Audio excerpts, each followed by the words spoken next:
रात के अंधेरे में हाईवे पर एक पुराना ढाबा खड़ा था। लोग कहते थे कि यहाँ कई साल पहले एक दर्दनाक हादसा हुआ था।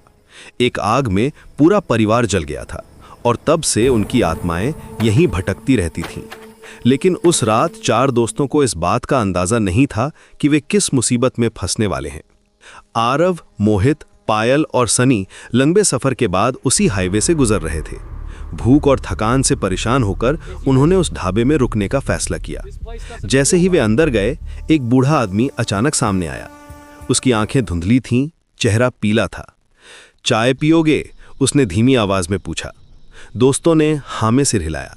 बूढ़े ने चाय लाकर दी, लेकिन जब उन्होंने पी तो वो बिल्कुल ठंडी थी। सनी ने कप को सूंघा और कहा, इसमें किसी पुराने फूल की खुशबू है। तभी किचन से एक बूढ़ी औरत की आवाज आई, तुम सब यहाँ क्यों आए? जब वे मुड़कर देखने गए तो वहां कोई नहीं था। सिर्फ एक पुराना फ्रिज किचन के कोने में रखा था। दीवार पर 4 परछाइयां दिख रही थीं, लेकिन उनमें से एक परछाई किसी की नहीं थी। अचानक सनी गायब हो गया। बाकी तीनों ने उसे हर जगह ढूंढा, लेकिन वो कहीं नहीं मिला। तभी पायल को एक पुरानी डायरी मिली। उसमें लिखा था, अगर कोई इस ढाबे में रात को रुक जाए तो वो बाहर नहीं जा सकता। उनकी आत्मा यहीं कैद हो जाती है। अगला शिकार तुम हो। दीवार पर अचानक खून से लिखा दिखाई दिया, तुम 4 नहीं हो, 5 हो। तभी सनी की आत्मा सामने आई। उसका चेहरा पीला था, आंखें धुंधली थीं। मुझे मत छोड़ो, मैं बाहर नहीं जा सकता। इस ढाबे ने मुझे अपना बना लिया है। बूढ़ा आदमी फिर से आया और मुस्कुराते हुए बोला, तुम 4 नहीं थे, तुम 5 थे और अब फिर 4 हो जाओगे।